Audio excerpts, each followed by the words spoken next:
வச்சு மேடை கட்டி அட்ரா நக்கு முக்கா படை அட்ரா நக்கு முக்கா. என்ன சின்சானு ரொம்ப சந்தோஷமா இருக்க போல இருக்கு. இரு சவுண்ட ஏத்துற.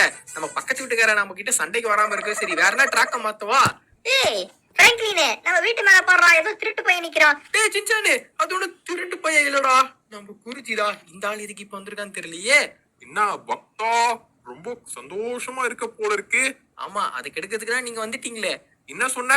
என்ன குருஜி, நீங்க திடீர்னு வந்துட்டீங்களே, அதெல்லாம் எனக்கு சந்தோஷத்துல கை கால்லாம் ஒண்ணும் புரியல. டேய் சின்சானு, டான்ஸ் ஆத்த நிறுத்துறா. என்ன விஷயமா என்ன பாக்கிறதுக்கு வந்திருக்கீங்க குருஜி? சொல்லியிருந்தா நானே உங்களை வந்திருப்பேனே. இந்த ஆள் வந்தாலே வில்லங்கம் தான். என்ன நேரத்தை கொண்டு வந்திருக்கான்னு தெரியலையே. பிராங்க்லின், நீ ரொம்ப நாளா என்னுடைய பக்தனா இருக்க. ஆமா குருஜி, அது நான் என்னுடைய பாக்கியமான்னு நினைக்கிறேன்.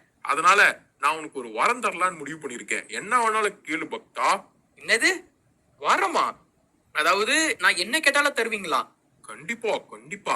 வேணாம் குருஜி, நான் உங்க பக்தனா இருக்கிறதே என்னை பொறுத்த வரைக்கும் ஒரு பெரிய வரம். அதனால எனக்கு எதுவுமே வேணாம். இப்படி எல்லாம் என்கிட்ட பொய் சொல்லாத பிராங்க்லின். உனக்கு ஆசை இருந்தா சொல்லு, நிறைவேற்றி வச்சுட்டு போறேன். குருஜி, அவன் கிடக்குறான் மண்டையில முடியலாதவ. இப்ப அவ எது கேட்டாலும் நீங்க வந்து தருவீங்க, கரெக்டா? ஆமா ஆமா சின்சான். அப்படின்னா சரி, அந்த வீணா போனவனுக்கு நருட்டோனா ரொம்ப பிடிக்கும். அவனுக்கு நருட்டோட சக்திகளை கொடுத்துருங்க. டேய் சின்சானு, வாய் வச்சுன்னு சும்மா இருடா. ஓ, நருட்டோட சக்திகளா? கண்டிப்பா பிராங்க்லின், உனக்கு அதையே நான் கொடுக்குறேன். குருஜி வேணாம், வந்து சின்ன பையன் தெரியாம சொல்லித்தான். இல்ல பிராங்க்லின், நான் உனக்கு வரத்தை அளித்து விட்டேன்.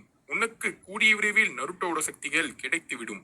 உனக்கு அந்த சக்திகள் முழுமையாக கிடைக்க வேண்டும் என்றால் 3 சவால்களில் நீ வெல்ல வேண்டும். வென்று விட்டால் அந்த சக்தி உனக்கே சொந்தம். டேய் சின்சானே, இப்போ உனக்கு சந்தோஷமாடா? சும்மா